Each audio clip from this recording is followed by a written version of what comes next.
Good morning students. पिछली class में जो है हमने chapter number 5 the fundamental unit of life ये जो है शुरू किया था और इसमें जो है टॉपिक हम कर रहे थे कंपोनेंट्स ऑफ सेल, जिसमें सेल मेम्ब्रेन या प्लाज्मा मेम्ब्रेन इसका जो है पहला कंपोनेंट हमने जो है कंप्लीट कर लिया था। आज इसका सेकंड कंपोनेंट न्यूक्लियस ये जो है हम स्टार्ट करेंगे। तो इससे पहले मैं आपको बता देती हूँ जिस प्रकार से एनिमल सेल और प्लांट सेल दोनों में ये सेल मेम्ब्रेन या प्लाज्मा मेम्ब्रेन जो है प्रेजेंट होती है, उसी तरह से जो है एक ये सेल वॉल ये सिर्फ जो है प्लांट सेल में ही पाई जाती है, एनिमल सेल में ये एब्सेंट होती है। जैसे ये आपको एनिमल सेल ये मैंने दिखाया, इसमें क्या है, इसका ये जो सेल है ये एक सेल की ये बाहर वाली जो आउटर कवरिंग है ये क्या है, प्लाज्मा मेम्ब्रेन है, और इसके बीच में जो ब्लैक कलर का आपको दिखाई दे रहा है गोला सा ये न्यूक्लियस है, और बीच में जो छोटे छोटे डॉट्स दिखाई दे रहे हैं वो क्या है, साइटोप्लाज्म है। इसी तरह से जो है प्लांट सेल में ये जैसे प्लाज्मा मेम्ब्रेन होगी ये न्यूक्लियस हो गया, और इसके अंदर जो है ये व्हाइट जो कलर है ये साइटोप्लाज्म हो गया। लेकिन प्लांट सेल में प्लाज्मा मेम्ब्रेन के बाहर भी एक कवरिंग होती है जिसको कि क्या कहा जाता है, ये जो बाहर इसकी कवरिंग है प्लाज्मा मेम्ब्रेन से बाहर उसको सेल वॉल कहा जाता है, और ये सिर्फ प्लांट सेल में पाई जाती है, एनिमल सेल में एब्सेंट होती है। तो एक डिफरेंस भी आपको याद हो जाना चाहिए कि प्लांट सेल में जो है सेल वॉल प्रेजेंट होती है और एनिमल सेल में जो है सेल वॉल एब्सेंट होती है। और सिमिलरिटी दोनों में क्या होगी कि सेल मेम्ब्रेन या प्लाज्मा मेम्ब्रेन, सेल मेम्ब्रेन का ही नाम क्या होता है, प्लाज्मा मेम्ब्रेन भी बोलते हैं इसको, ये दोनों में जो है प्रेजेंट होती है, प्लांट सेल में भी और एनिमल सेल में भी। तो हम सेल वॉल के बारे में पढ़ लेते हैं। It is outer most covering of the plant cell, ये प्लांट सेल की सबसे बाहर वाली जो है लेयर होती है। It is absent in animals, animals में ये एब्सेंट होती है। It is rigid, strong and porous and non living structure, non living structure होती है, मेड अप ऑफ सेलुलोज, किससे बनी होती है, सेलुलोज से बनी होती है।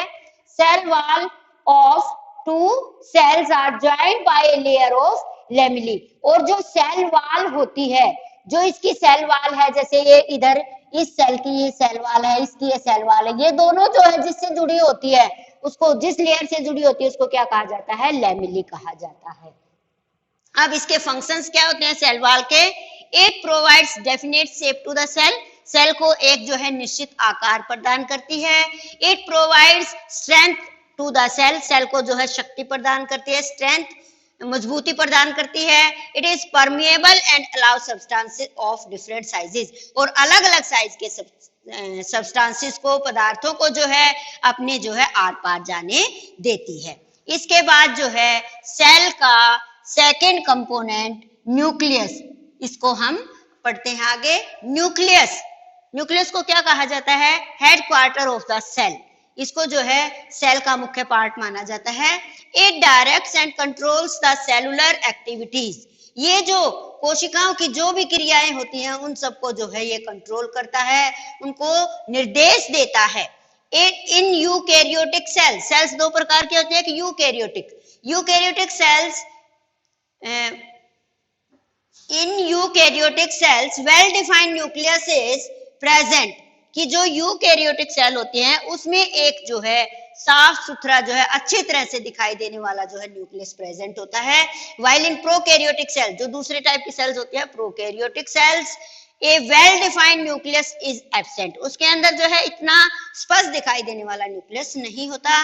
It has A double layered covering called nuclear membrane. अब जो ये आपको यहाँ साफ दिखाई दे रहा है, जो न्यूक्लियस होता है, न्यूक्लियस के बाहर जो लेयर होती है उसको क्या कहा जाता है, nuclear membrane. Nuclear membrane which has pores which regulate the movement of the materials in और आउट ऑफ द न्यूक्लियस। अब इसके अंदर क्या होते हैं, पोर्स होते हैं, छोटे छोटे छिद्र होते हैं जो कि न्यूक्लियस के अंदर से सेल के अंदर जो है मटेरियल्स को आने जाने में उसकी हेल्प करते हैं। Inside nuclear membrane, it contains nucleus, chromosomes and chromatin material. Chromatin material is consist of, chromatin material किससे बना होता है?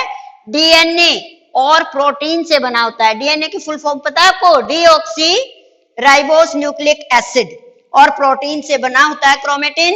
Chromosomes contains information for inheritance of features from parents to the next generation. जो chromosome क्या होते हैं कि माता पिता के गुणों को जो है बच्चों तक ले जाने का काम करते हैं, इनहेरिटेंस का काम करते हैं। तीसरा कंपोनेंट सेल का क्या है? Cytoplasm. The liquid part of the cell in which other organelles float is called cytoplasm. जैसे ये आपकी जो है सेल मैंने आपको दिखाई, इसके अंदर जो है छोटे छोटे डॉट्स से दिखाई दे रहे हैं, ये क्या है? साइटोप्लाज्म। और इस साइटोप्लाज्म के अंदर जो सेल के अदर ऑर्गेनल्स होते हैं वो सभी इसी साइटोप्लाज्म में प्रेजेंट होते हैं। There are two types of cytoplasm. Cytoplasm भी दो प्रकार का होता है। एक तो साइटोसोल। साइटोसोल क्या होता है? It is the aqueous component of cytoplasm. Cytoplasm का एक्वस कंपोनेंट होता है। और जो सेकंड है साइटोप्लाज्म का part, cell organelles. These are the internal organs of the cell। ये सेल के अंदर वाले सारे जो है ऑर्गन्स होते हैं, responsible for carrying out specific jobs to keep the cell alive. Cell को जीवित रखने के लिए उसके जो जरूरी कार्य होते हैं वो सब करने के लिए इसके अंदर सेल ऑर्गेनल्स होते हैं। अब नेक्स्ट क्लास में जो है हम इसके सेल ऑर्गेनल्स जो कि साइटोप्लाज्म के अंदर प्रेजेंट होते हैं वो करेंगे। तो आज इतना ही इसको करेंगे, इसको अच्छे से पढ़ लेना। कंपोनेंट्स ऑफ द सेल आपका टॉपिक कंप्लीट